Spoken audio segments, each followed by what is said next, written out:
الحمد لله وكفى وسلام على عباده الذين اصطفى أما بعد فأعوذ بالله من الشيطان الرجيم بسم الله الرحمن الرحيم يا أيها الذين آمنوا كتب عليكم الصيام كما كتب على الذين من قبلكم لعلكم تتقون سبحان ربك رب العزة عما يصفون وسلام على المرسلين والحمد لله رب العالمين اللهم صل على سيدنا ومولانا محمد وعلى آل سيدنا ومولانا محمد وبارك وسلم اللهم صل على سيدنا ومولانا محمد وعلى آل سيدنا ومولانا محمد وبارك وسلم اللهم صل على سيدنا ومولانا محمد وعلى آل سيدنا ومولانا محمد وبارك وسلم۔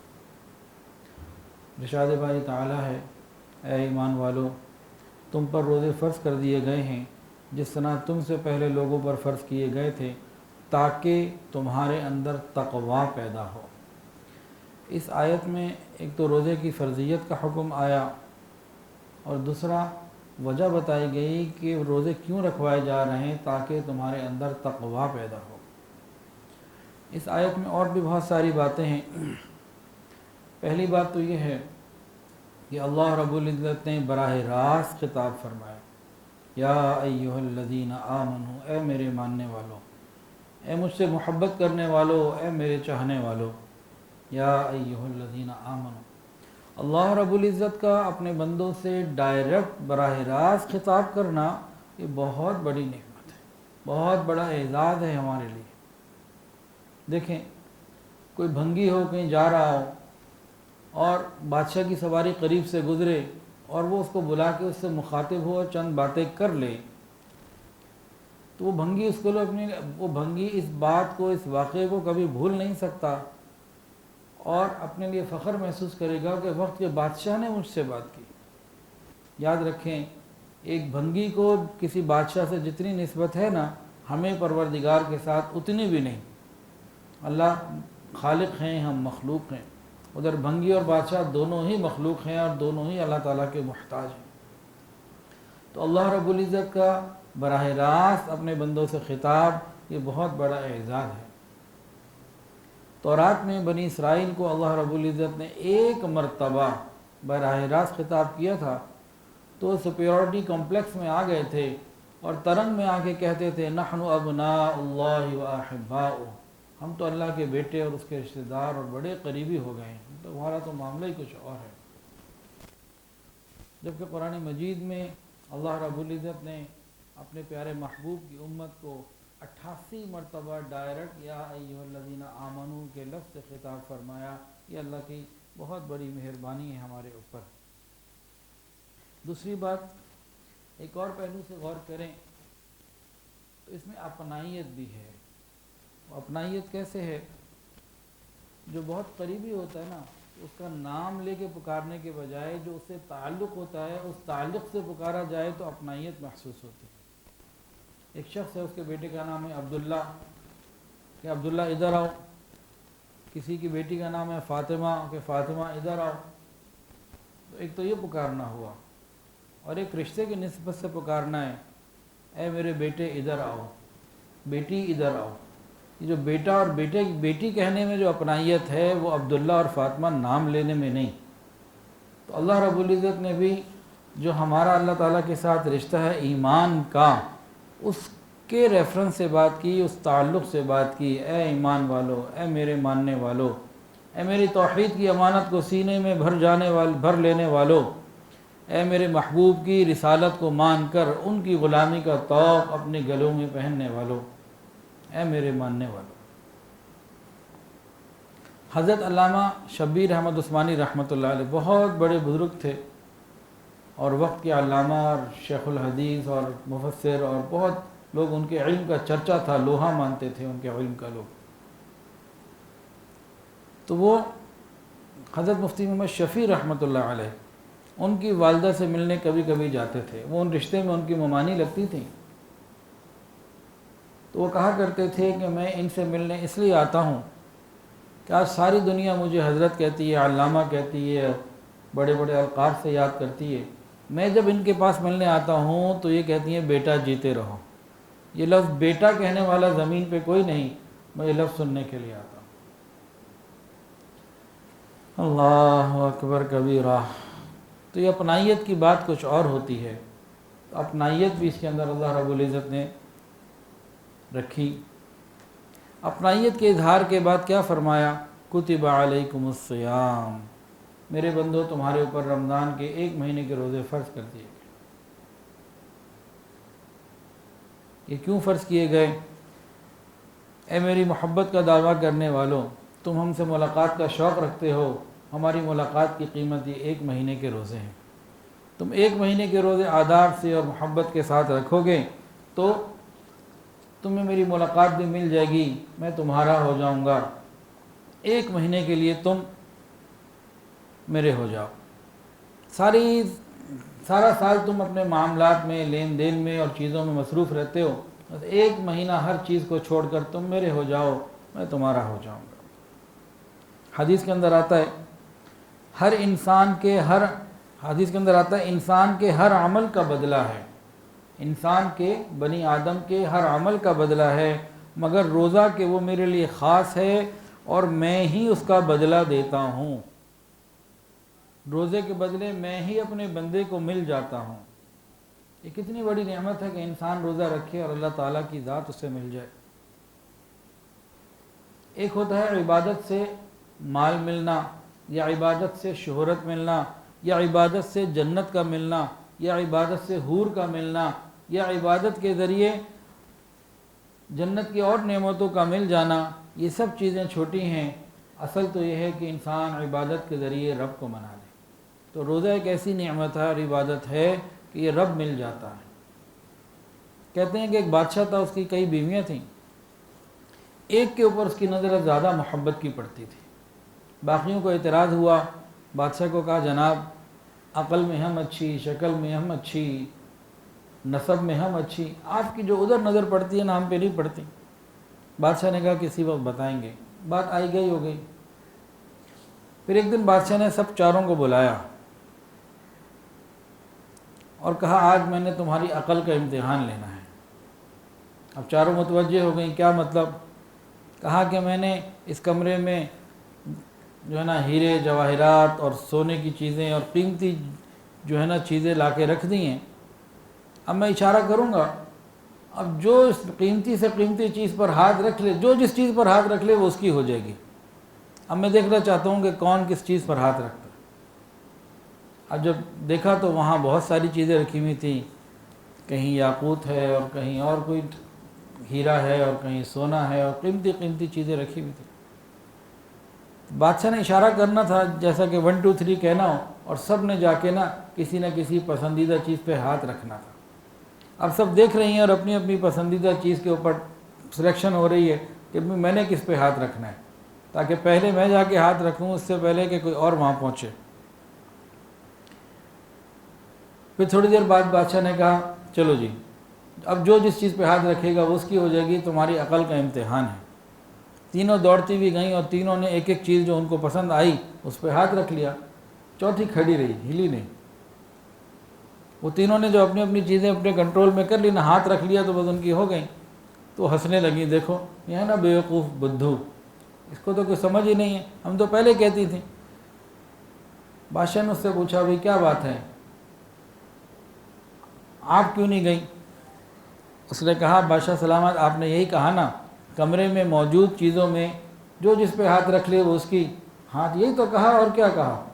تو وہ آگے بڑھی اور بادشاہ کے کندھے پہ ہاتھ رکھ لیا کہ جب آپ میرے ہو گئے سارے خزانے میرے ہو گئے۔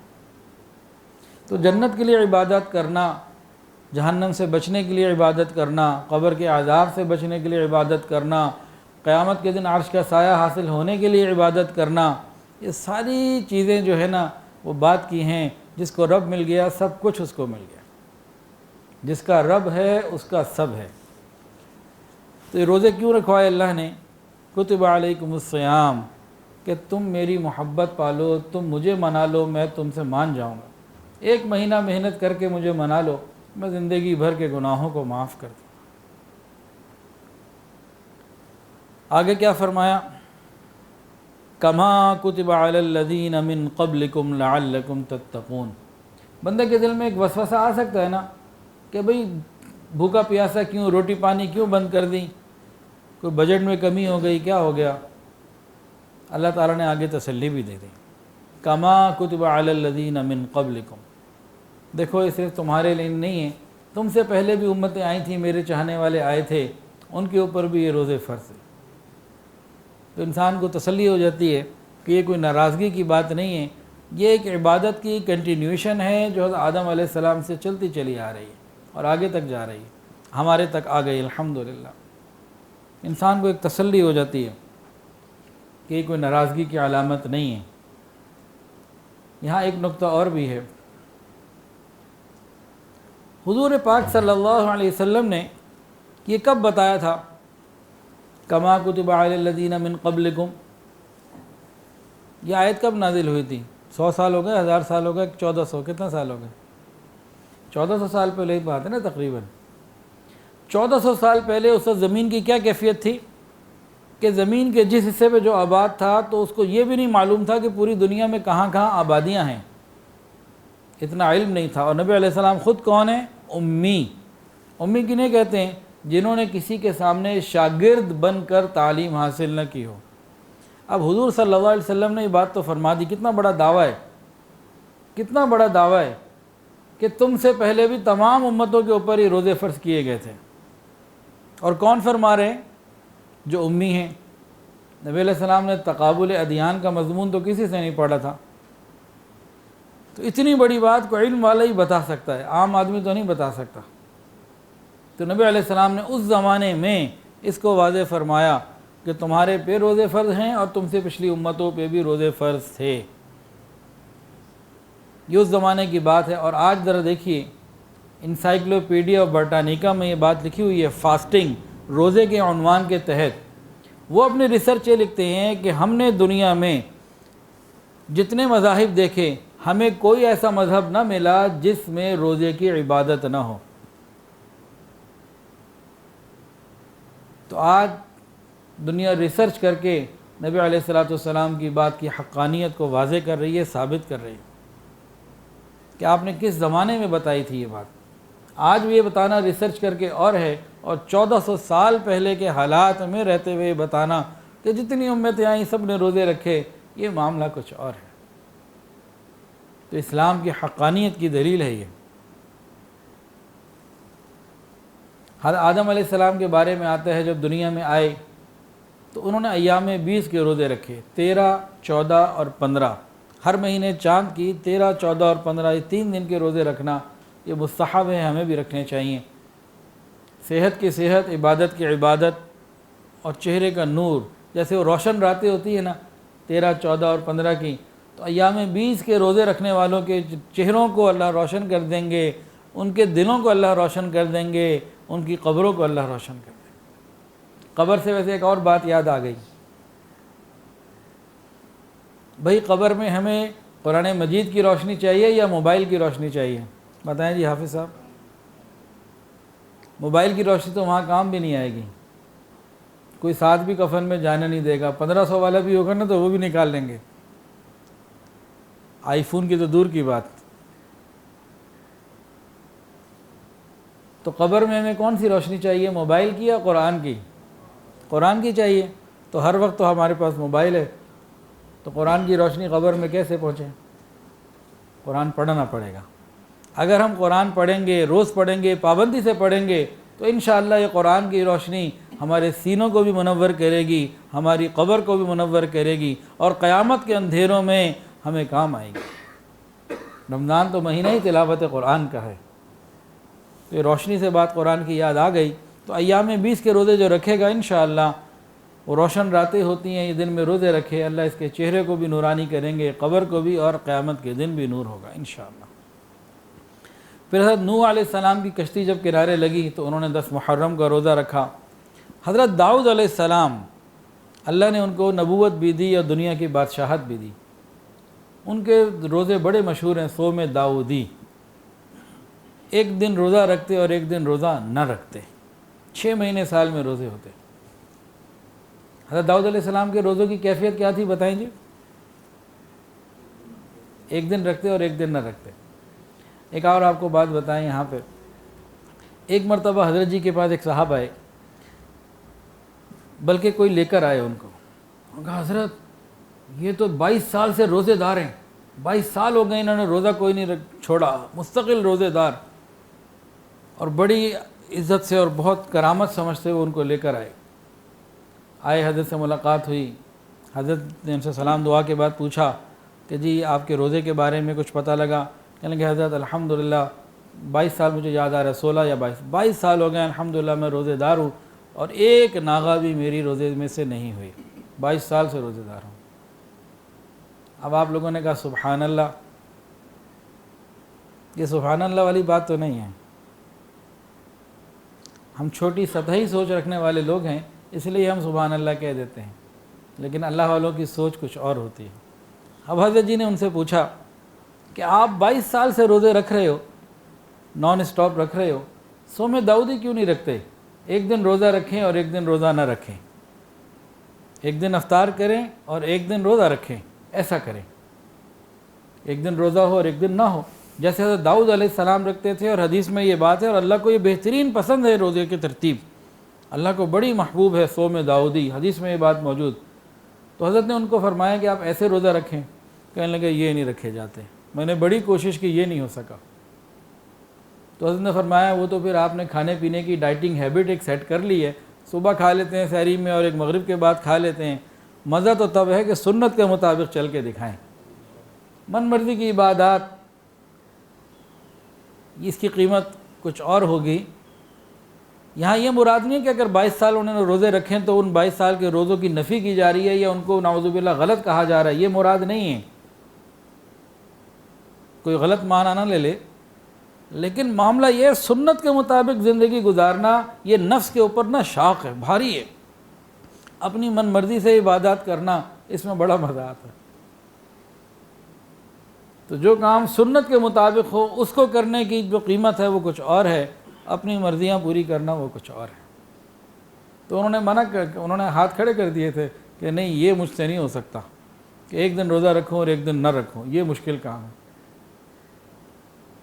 تو حضرت داؤد علیہ السلام نے بھی روزے رکھے، حضرت موسیٰ علیہ السلام نے 40 روزے کوہ طور پر جب گئے تھے رکھے، حضرت یحییٰ علیہ السلام نے روزے رکھے، اور تو اور یہ ہندو جو ہے نا برہمن، یہ بھی روزے رکھتے ہیں، برت کہتے ہیں اس کو۔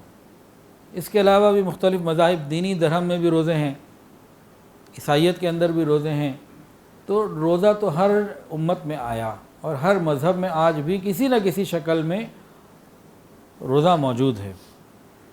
تو 1400 سال پہلے نبی علیہ السلام نے جو یہ بات فرمائی تھی، اور آج دنیا اس کو ثابت کر رہی ہے۔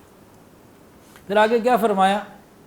یا ایھا الذین آمنوا کتب علیکم الصیام کما کتب علی الذین من قبلکم، یہاں تک تو بات ہو گئی، اور آگے کیا فرمایا؟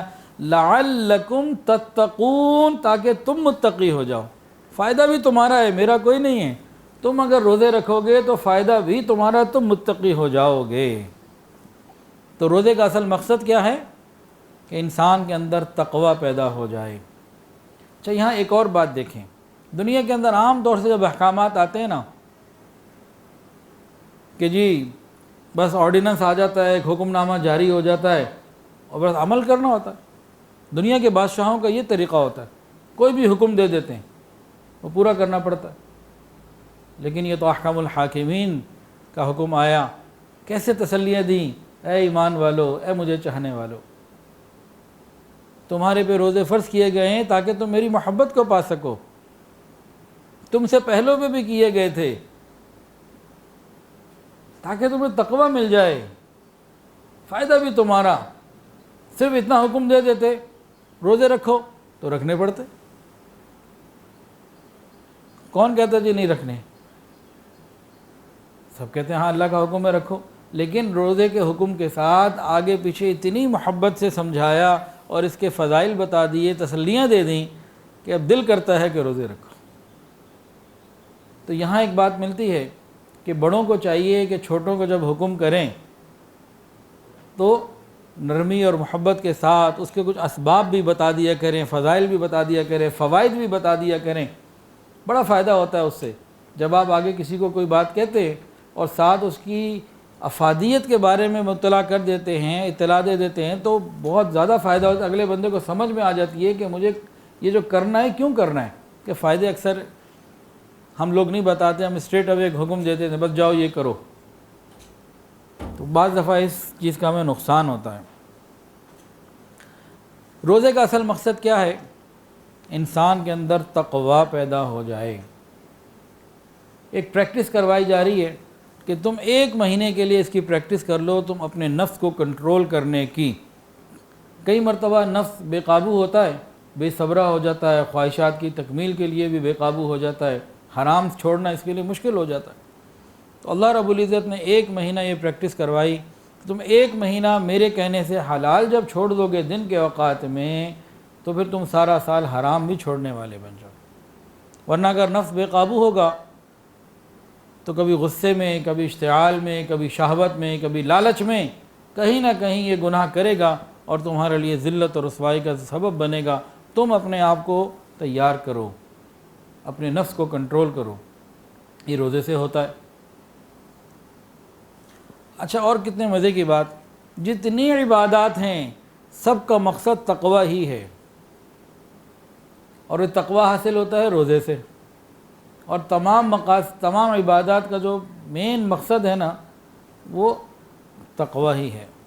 سنیے قرآن عظیم الشان، یا ایھا الناس اعبدوا ربکم الذی خلقکم والذین من قبلکم لعلکم تتقون۔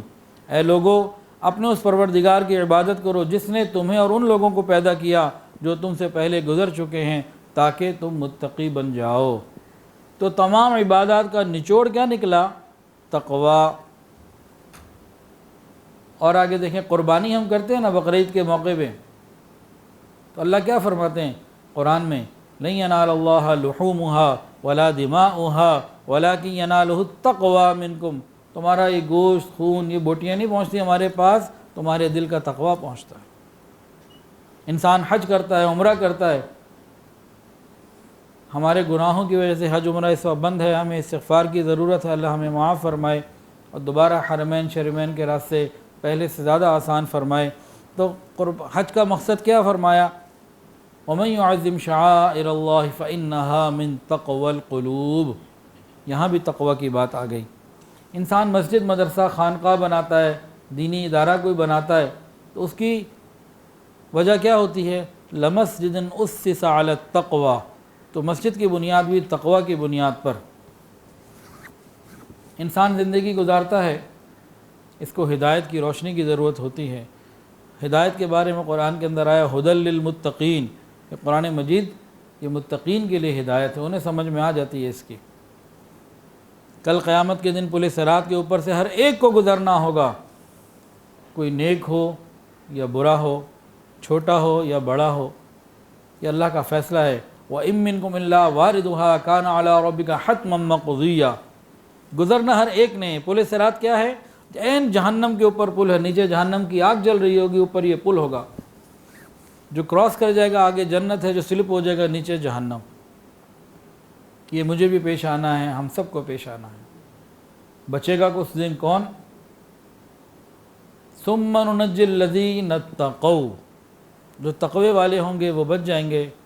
وَنَذَرُ الظَّالِمِينَ فِيهَا جِثِيًّا، جو گنہگار اور غافل لوگ ہوں گے یہ اس میں گر جائیں گے۔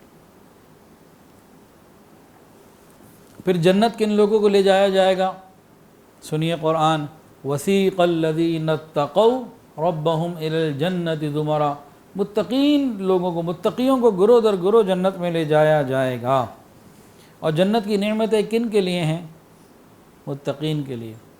ان کا وعدہ کن سے ہے؟ متقین سے ہے۔ مثل الجنة التي وعد المتقون فيها أنهار من ماء غير آسن وأنهار من لبن لم يتغير طعمه وأنهار من خمر لذة للشاربين وأنهار من عسل مصفى ولهم فيها من كل الثمرات ومغفرة من ربهم۔ متقی لوگوں سے جنت کا وعدہ کیا گیا ہے۔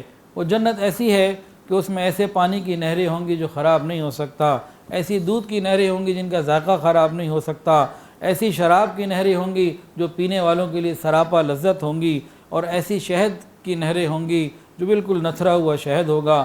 اور جنتیوں کے لیے وہاں ہر قسم کے پھل ہوں گے، نعمتیں ہوں گی اور ان کے پروردگار کی طرف سے مغفرت ہوگی۔ یہ کن کے لیے؟ متقین کے لیے۔ پھر جنتیوں کے بارے میں اور متقین کے بارے میں اور چند باتوں کو بتایا گیا۔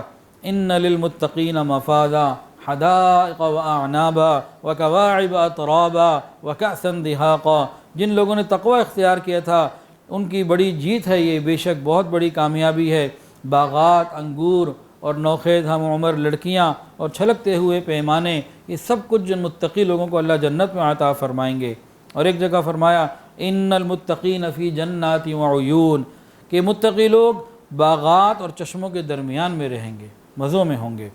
سورہ قمر میں فرمایا ان المتقین فی جنات ونہر، البتہ جن لوگوں نے تقوی اپنایا وہ باغات میں ہوں گے اور نہروں میں ہوں گے۔ تو تقوی کے لیے کتنی نعمتیں اللہ رب العزت نے بتائیں متقی لوگوں کے لیے۔ جو تقوی اختیار کرے گا، یہ چند نعمتیں ذکر کی، اس کے علاوہ اور بہت ساری نعمتیں اللہ رب العزت نے بتائیں۔ ان اللہ مع الذین اتقوا، اللہ تعالیٰ کی معیت تقوی والوں کے ساتھ ہے، اللہ تعالیٰ کی مدد تقوی والوں کے ساتھ ہے، آخرت تقوی والوں کی ہے، دنیا مال والوں کی اور آخرت تقوی والوں کی۔ اللہ تعالیٰ نے وصیت کی قرآن مجید میں وَلَقَدْ وَصَّيْنَا الَّذِينَ أُوتُوا الْكِتَابَ مِنْ قَبْلِكُمْ وَإِيَّاكُمْ أَنِ اتَّقُوا اللَّهَ، اور آسمانوں اور زمینوں میں جو کچھ ہے سب اللہ کا ہے، ہم نے تم سے پہلے بھی اہل کتاب کو اور تمہیں بھی یہی نصیحت کرتے ہیں، وصیت کرتے ہیں، تاکید کرتے ہیں کہ تقوی اختیار کرو، اللہ سے ڈرو۔ اب یہ تقوی ہے کیا؟ تقوی کسے کہتے ہیں؟ ہر ناجائز اور مشتبہ کام سے بچانا اپنے آپ کو، اسے تقوی کہتے ہیں۔ حضرت عمر فاروق رضی اللہ تعالی عنہ نے ایک مرتبہ ابی بن کعب سے پوچھا کہ تقوی کیا ہے، متقی کون ہے، تقوی کسے کہتے ہیں؟ تو ابی بن کعب نے کاؤنٹر کوسچن کیا، پوچھا امیر المومنین کیا آپ کبھی کسی خاردار راستے سے گزرے ہیں، جھاڑیوں والے راستے جہاں کانٹے ہی کانٹے ہوں؟ ہاں گزرا ہوں۔ کیسے گزرتے ہیں؟ بڑے دامن بچا کے، کپڑے بچا کے، کہیں کسی کانٹے میں الجھ نہ جائیں۔ کہ بس یہی تقوی ہے کہ انسان زندگی ایسے گزارے کہ گناہوں کے کانٹوں میں اس کا دامن الجھ نہ جائے، محتاط زندگی۔ ہم سب لوگ دنیا کے معاملے میں بہت جو ہے نا وہ محتاط زندگی گزارنے کی کوشش کرتے ہیں۔ ایک لفظ ہے حفظ ما تقدم، ہم دنیا کے معاملات میں اس میں بہت زیادہ خیال کرتے ہیں اور حفظ ما تقدم کو اختیار کرتے ہیں۔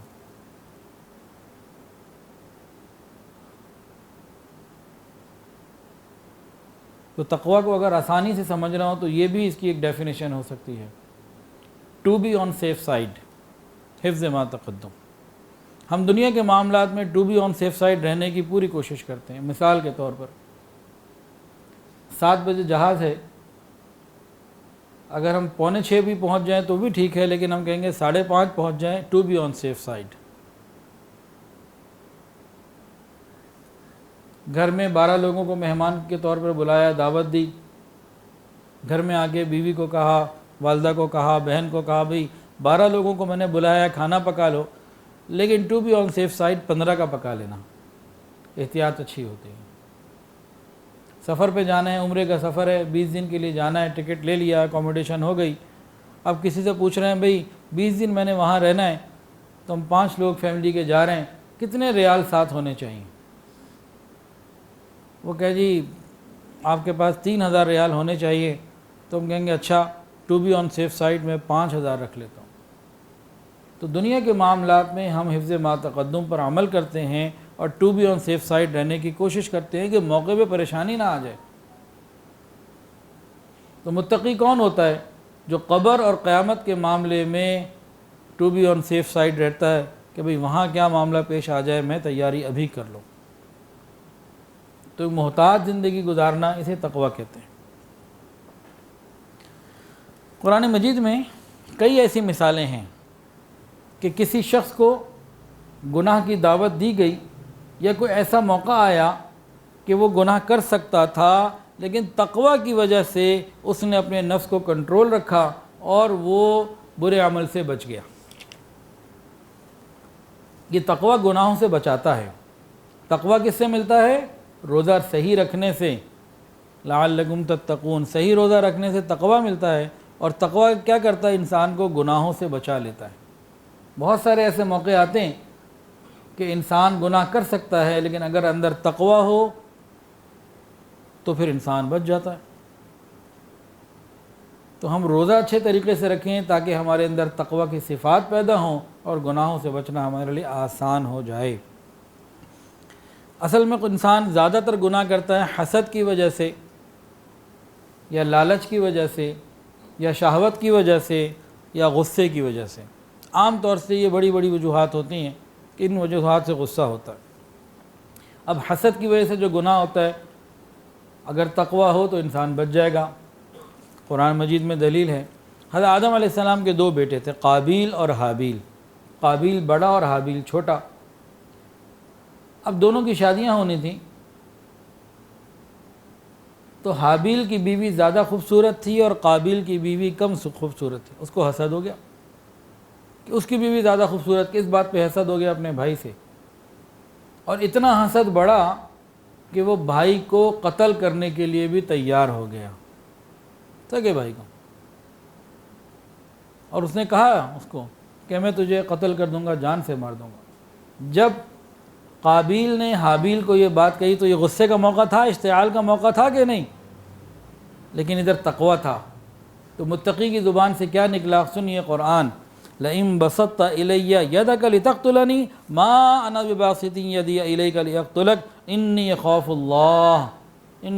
اللہ رب العالمین۔ اے بھائی، اگر تم نے مجھے قتل کرنے کے لیے اپنا ہاتھ بڑھایا، تب بھی میں تمہیں قتل کرنے کے لیے اپنا ہاتھ نہیں بڑھاؤں گا، میں تو اللہ سے ڈرتا ہوں۔ اتنے غصے اور اشتعال کے وقت میں بھی تقوی کی وجہ سے کنٹرول رہا۔ تو روزے سے یہ ملتا ہے، ہم روزہ رکھیں صحیح آداب کے ساتھ تو اللہ تعالی ہمیں بھی یہ نعمت عطا فرما دیں گے۔ ایک دوسری وجہ ہوتی ہے گناہ کرنے کی شہوت۔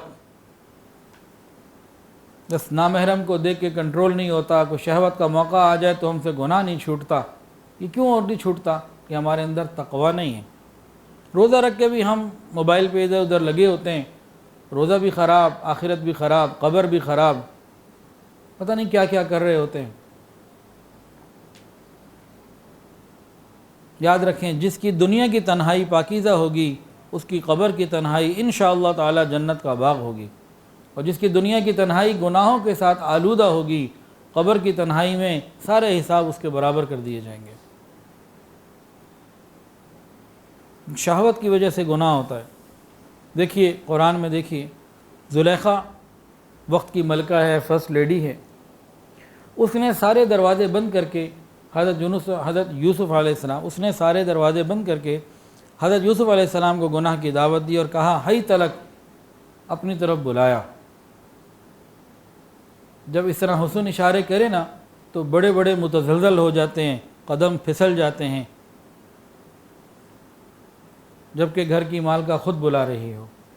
لیکن یہاں کیا تھا؟ تقوی تھا۔ اس تقوی نے پھر ان کو بچایا، اور انہوں نے کیا فرمایا؟ معاذ اللہ، اللہ کی پناہ۔ تو یہ تقوی ایسی نعمت ہے، اشتعال غصے کے وقت بھی اور شہوت کے وقت بھی انسان کو گناہ سے بچا لیتی، اور یہ ملتا ہے روزے سے۔ روزہ اگر انسان اچھے طریقے سے رکھ لے۔ ایک گناہ کی وجہ ہوتی ہے حرص، لالچ، یہ بھی مجھے مل جائے، وہ بھی مجھے مل جائے۔ تو لالچ کی وجہ سے انسان اکثر و بیشتر حرام حلال کی پرواہ نہیں کرتا، جائز ناجائز کی پرواہ نہیں کرتا، اس کی بھی پرواہ نہیں کرتا، یہ میرا حق ہے کہ میرے بھائی کا ہے، بس مجھے چاہیے۔ لیکن جہاں تقوی ہوتا ہے، وہ بھی دنیا کے مال کی وجہ سے اپنے ایمان کو خراب نہیں ہونے دیتے، اپنی آخرت اور قبر کو خراب نہیں ہونے دیتے۔ ایک بالشت بھر زمین کسی نے کسی کی ناجائز قبضہ کر لی، قیامت کے دن 7 زمینوں کا طوق بنا کے اس کی گردن میں ڈالا جائے گا۔ پھر وہ لوگ حق پر ہونے کے باوجود جھگڑا چھوڑنے کی فکر کرتے ہیں۔ کیوں؟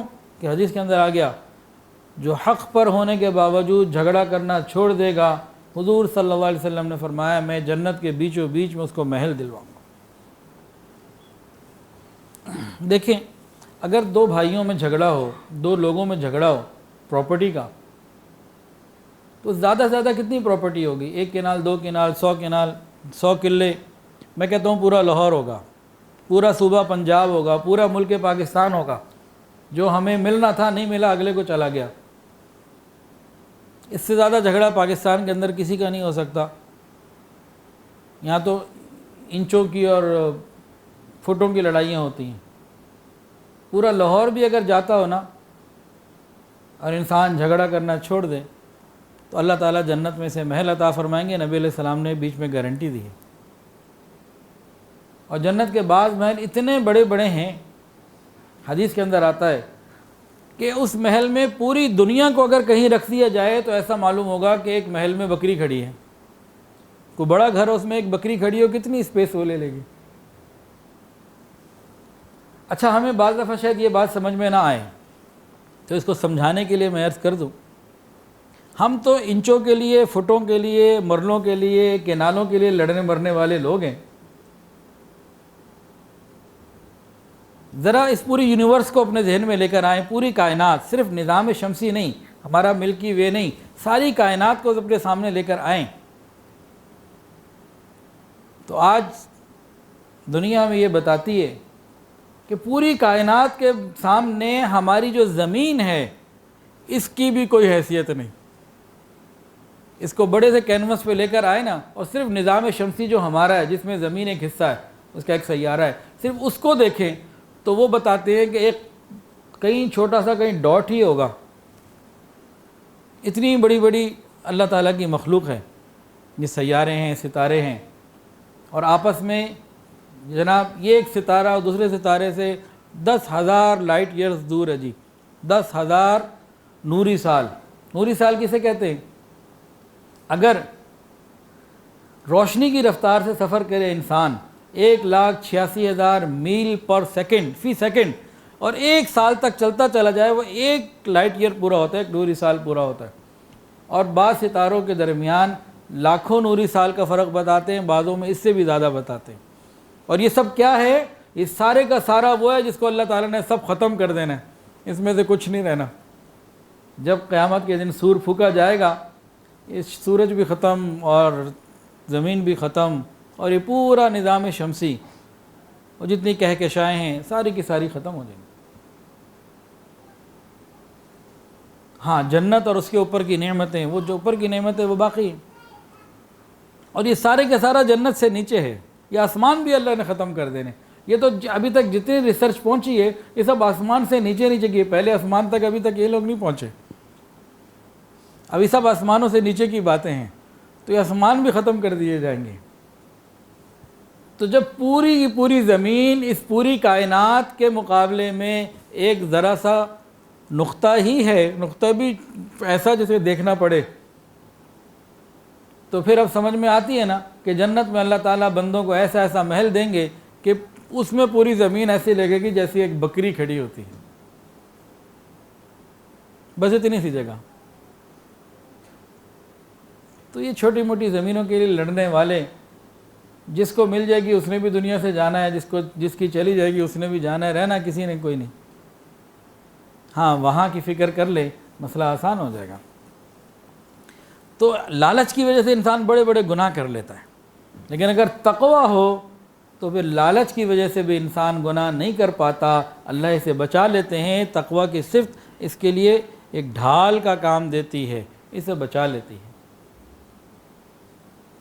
قرآن سنیے، قارون کی بہت بڑی دولت تھی، خزانے تھے، اور جب وہ نکلتا تھا نا، فخرج علی قومہ فی زینتہ، اپنی خوب شان و شوکت کے ساتھ، تو وہاں بعض لوگ دیکھتے تھے یوں کہتے تھے، یا لیت لنا مثل ما اوتی قارون۔ یہ آج ہمارے ہر ایک کے دل کی آواز ہے۔ یہ جو قارون کو دیکھ کے بعض لوگوں نے کہا تھا نا، یہ ہم سب کے دل کی آواز ہے شاید۔ یا لیت لنا مثل ما اوتی قارون، کاش میرے پاس اتنا ہوتا جتنا قارون کے پاس۔ یہ ہم سب کے دلوں کی آواز ہے، الا ماشاء اللہ۔ لیکن وہاں کچھ علماء تھے، متقی لوگ تھے، انہوں نے کہا کیا کہہ رہے ہو، ویلکم، تم پر افسوس ہے، ثواب اللہ خیر لمن آمن وعمل صالحا۔ اللہ رب العزت کا دیا ہوا ثواب یہ بہتر ہے جو ایمان لائے اور نیک عمل کرے. کیا کہہ رہے ہو؟ تو ان ساری مثالوں سے کیا معلوم ہوا کہ اگر انسان صاحب تقوی ہو تو شہوت، غصہ، لالچ، ان موقعوں کے اوپر انسان نفس پہ کنٹرول کر لیتا ہے، گناہوں سے بچ جاتا ہے. اللہ یہ دینا چاہتے ہیں روزوں کے ذریعے. لیکن روزے اچھے طریقے سے انسان رکھے. اور تقوی جو ہے نا، اس سے ایک اور بہت بڑی نعمت ملتی ہے، بہت بڑی نعمت، وہ ہے استقامت. دین پر استقامت سے چلنا نصیب ہو جاتا ہے. تقوی ایسی نعمت ہے اور یہ روزے سے ملتی ہے. دیکھیں، فرعون نے جادوگروں کو بلایا اور کہا موسیٰ علیہ السلام سے مقابلہ کرو. انہوں نے کہا کرتے ہیں، اگر ہم جیت گئے تو ہمیں کیا ملے گا؟ اس نے کہا میں تمہیں اپنا مقرب بنا لوں گا. ٹھیک ہو گیا، مقابلہ ہوا، سارے جادوگر ہار گئے اور انہیں سمجھ لگ گئی کہ یہ سامنے جادو نہیں ہے، یہ تو کوئی حقیقت ہے. اور سارے کے سارے فوری طور پر موسیٰ علیہ السلام پر ایمان لے آئے. فرعون کو بڑا غصہ آیا. نے کہا میں تمہیں سزا دوں گا، اور سزا بھی ایسی، ایک طرف کا ہاتھ کاٹوں گا، دوسری طرف کی ٹانگ. اگر ایک طرف کا ہاتھ کاٹا جائے تو سزا ہے لیکن چھوٹی، ایک ہی طرف کا ہاتھ اور ٹانگ کاٹی جائے تو یہ بھی سزا ہے لیکن بنسبتاً اس سے چھوٹی ہے کہ ایک طرف کا ہاتھ اور دوسری طرف کی ٹانگ. بیلنس ہی نہیں کر سکتا بندہ، بیلنس ہی آؤٹ ہو جائے گا. تو یہ بڑی سخت سزا ہے کہ یہ دوں گا. لیکن ان کے پاس چند لمحوں کے ایمان کی برکت سے تقوی آ گیا تھا. انہوں نے کیا کہا وقت کے فرعون کو جو کہتا تھا انا ربکم الاعلی، میں ہوں سب سے بڑا رب، کیا کہا؟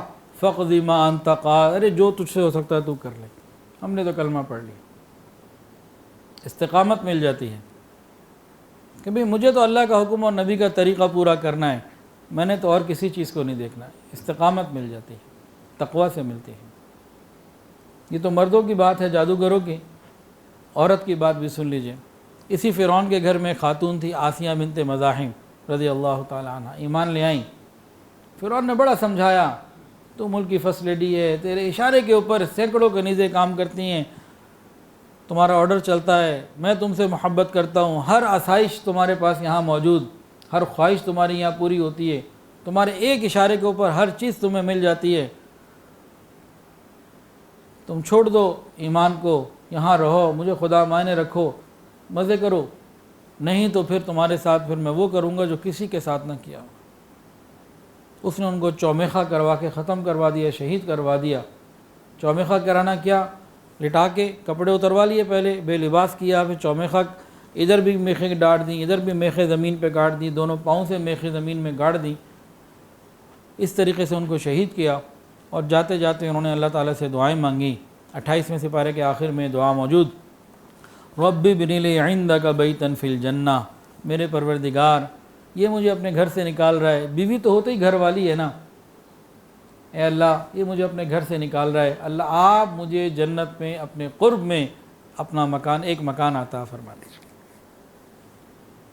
تو استقامت بھی اللہ تعالیٰ عطا فرماتے ہیں. حالات کوئی بھی ہوں، انسان استقامت کے ساتھ پھر دین پہ چلتا ہے.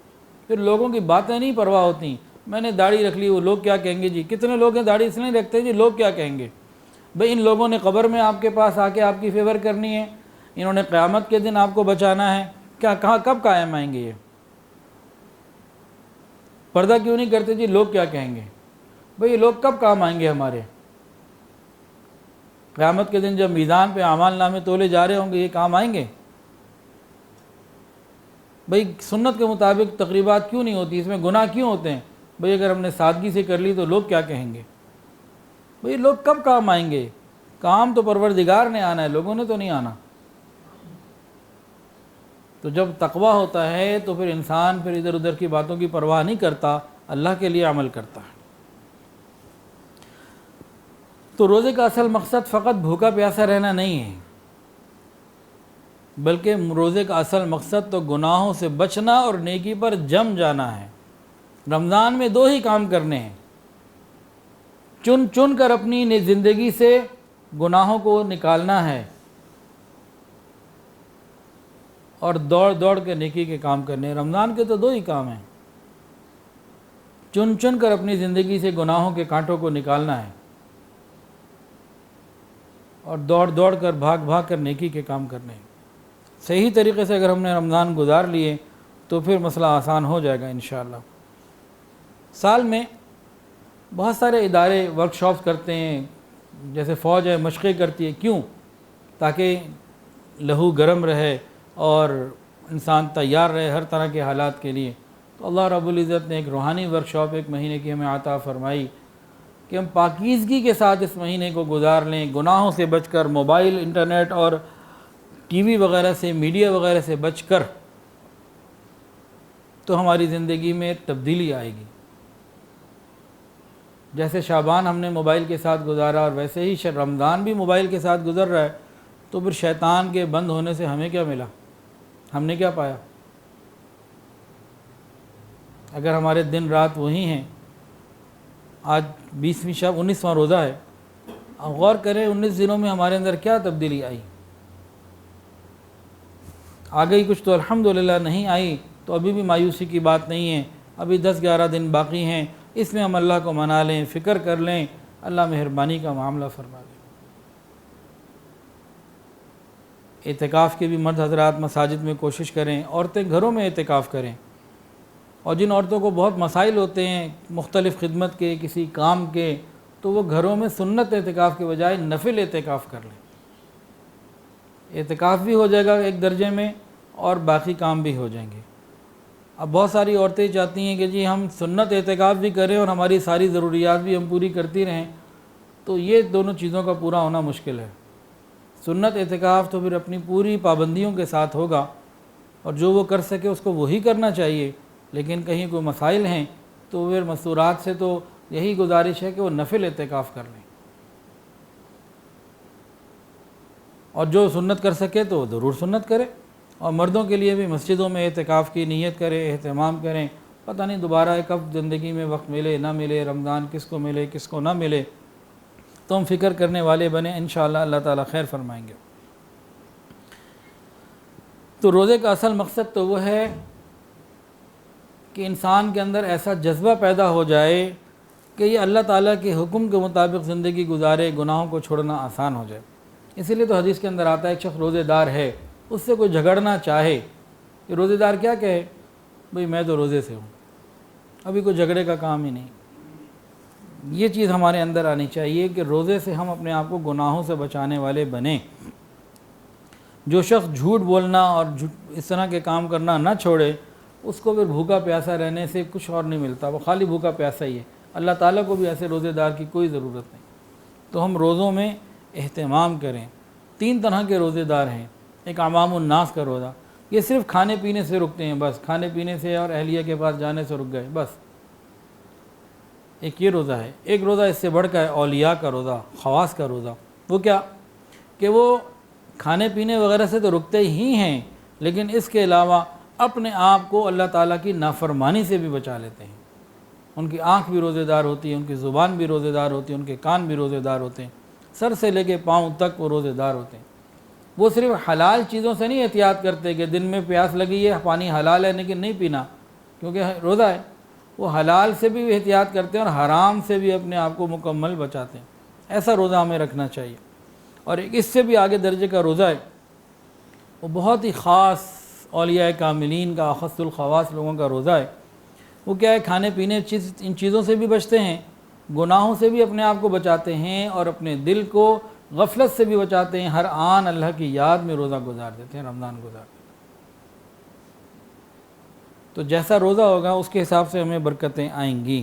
تو ہم ظاہری اعضاء کو بھی گناہوں سے بچائیں، دل اور دماغ کو بھی گناہوں سے بچائیں، تاکہ روزے کی برکتیں ہمیں حاصل ہوں اور تقوی ہمیں حاصل ہو جائے۔